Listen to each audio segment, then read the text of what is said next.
how are you all? I hope all of you are doing really well. Today we will learn about ratio, proportion and unitary method. Ratio. In our daily life, many times we compare two quantities of same time.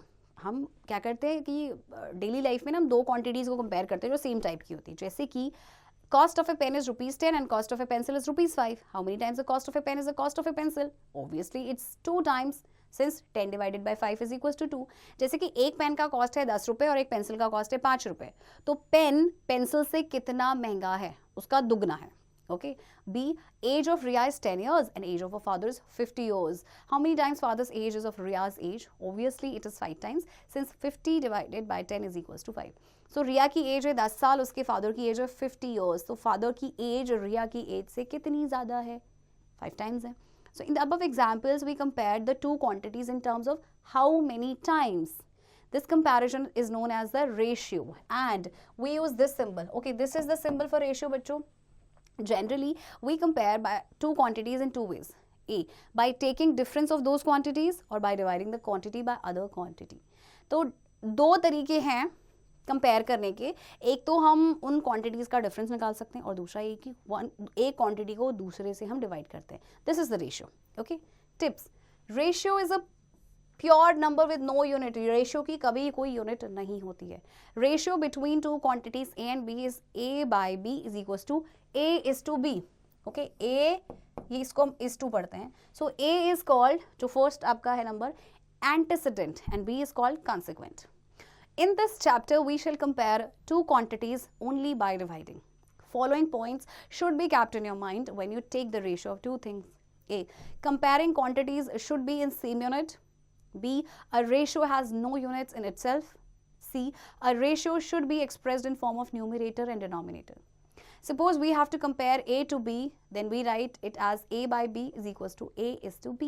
And D, no change in the ratio if we multiply or divide by the same non-zero number. देखिए ratio में क्या होता है कि अगर आप divide और multiply करते हैं सेम नॉन जीरो नंबर से, रेशियो में कोई चेंज नहीं आते. ओके, चलिए एग्जाम्पल करते हैं. रेशियो निकालते हैं. 120 to 70. 120 by 170 हो जाएगा. 0 0 कैंसिल हो जाएंगे. Okay, so 12 is to 7. Next है हमारे पास 70 पैसे टू 4 रुपीज़. पैसे और रुपीज़ दोनों अलग अलग क्या है बच्चों? यूनिट में है.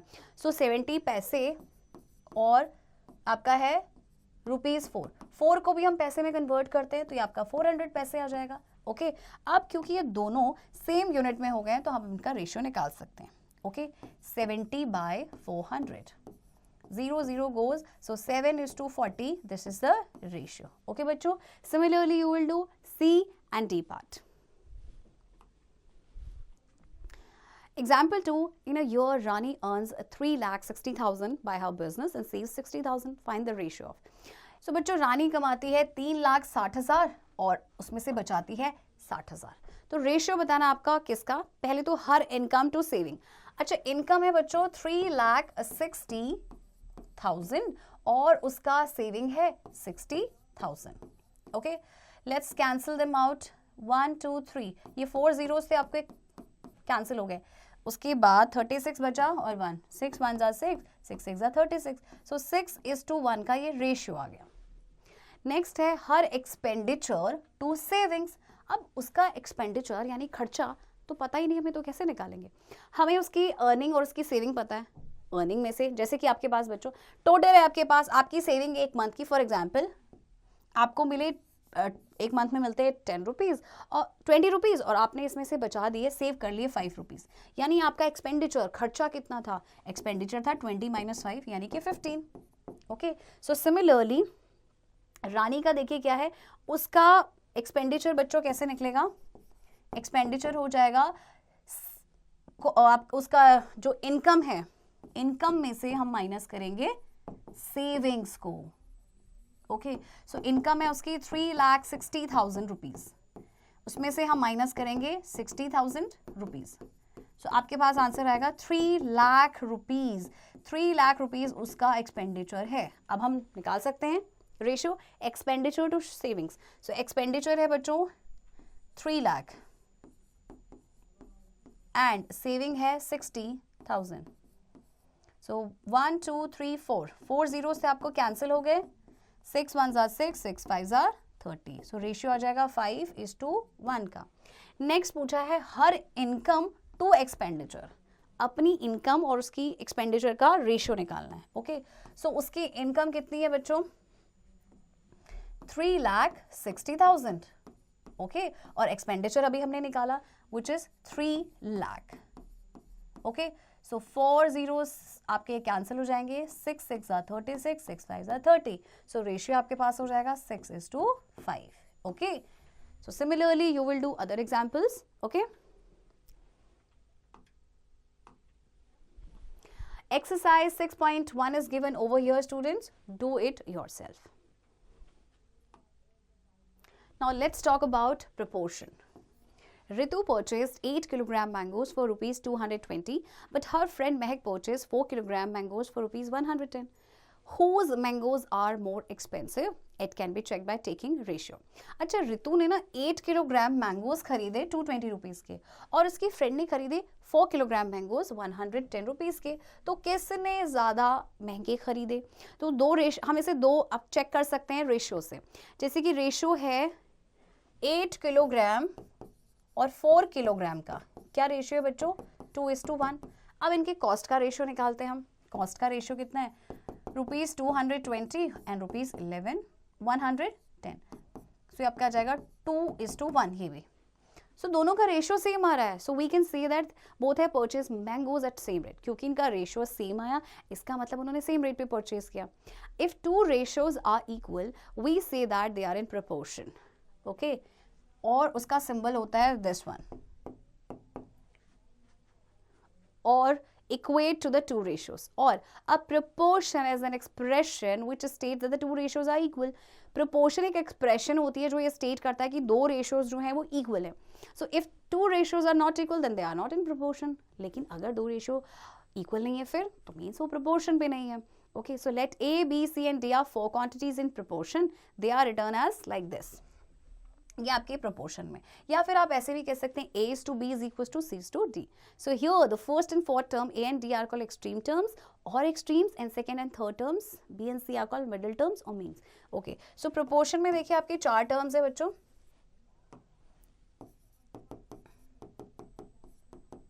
अच्छा, अब इन्होंने बोला है जो extreme terms हैं आपकी A and D, ये आपकी हैं extremes. इन्हें extremes आप कह सकते हैं, या फिर आप इन्हें क्या कहते हैं?